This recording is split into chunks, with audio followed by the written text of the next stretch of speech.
Et nous examinons maintenant la motion qui tend à opposer la question préalable. Motion défendue par M. Pierre-Yves Collombat.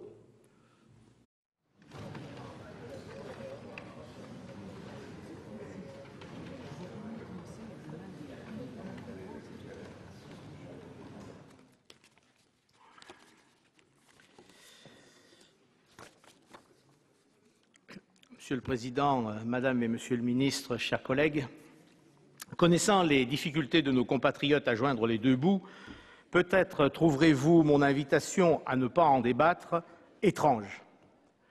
Je le fais parce que l'étendue et la gravité du problème rend ce type de projet de loi tout simplement indécent.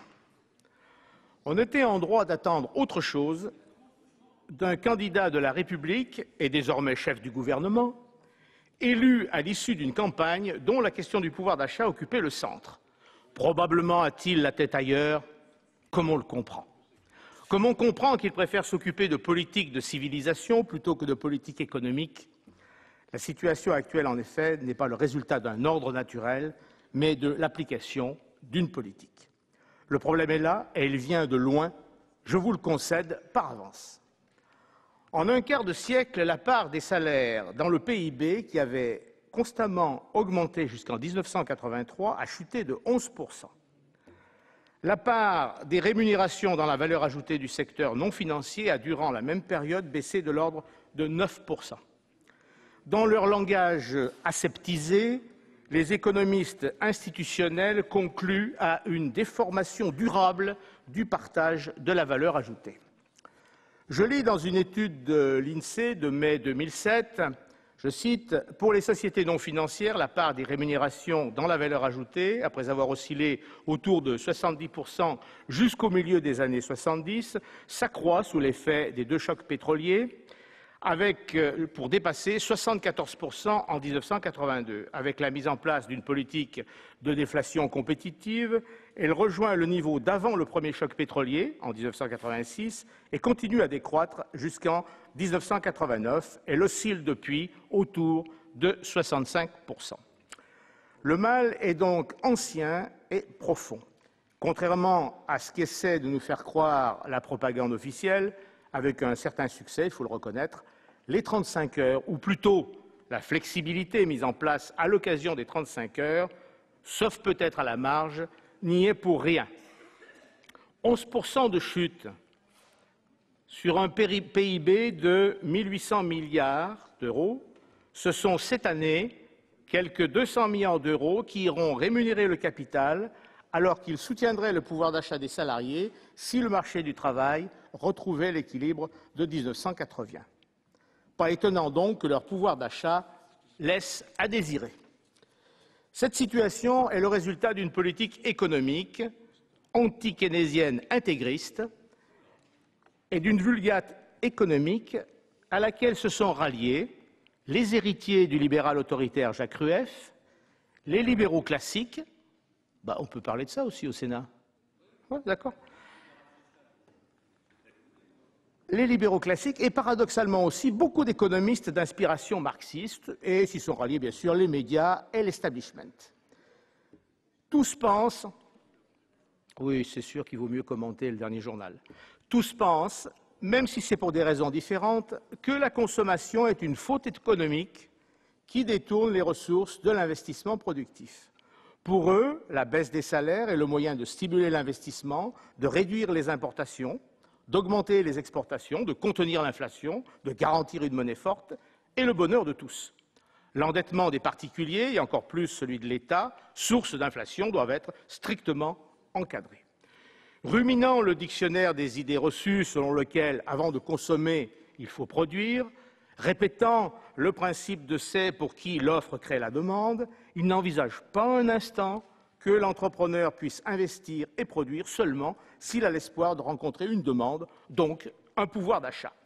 À part ça, comme vous nous avez dit, Monsieur Bertrand, pas une once d'idéologie. La condition de la compétitivité garantie de l'exportation, c'est l'appauvrissement, au moins relatif, de ceux qui travaillent.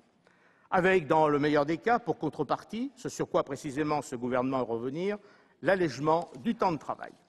Allègement d'ailleurs tout théorique, puisque selon Eurostat, les Français travaillent en moyenne 36h40 par semaine, contre 36h100 pour les 15, 34h50 pour les Allemands et 34h06 pour les Danois.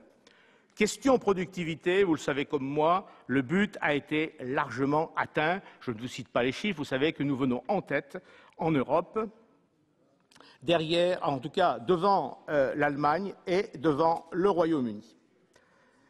Selon une étude du Bureau des statistiques du travail américain, en 2005, un travailleur français aura produit 71 900 $ de richesse.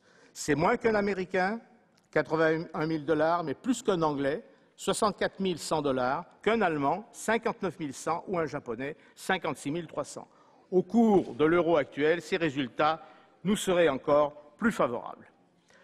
Le coût du travail en France n'est pas le principal obstacle à la compétitivité française, nous dit Éric Heyer de l'OFCE, puisque les coûts salariaux sont compensés par une productivité plus forte, ce qui nous ramène à des coûts salariaux unitaires plus faibles que la moyenne européenne. Pour amener les Français à travailler plus dur sans en tirer profit, il a fallu enfermer le pays dans un carcan de contraintes. Tel fut le rôle que l'on a fait jouer à l'Europe.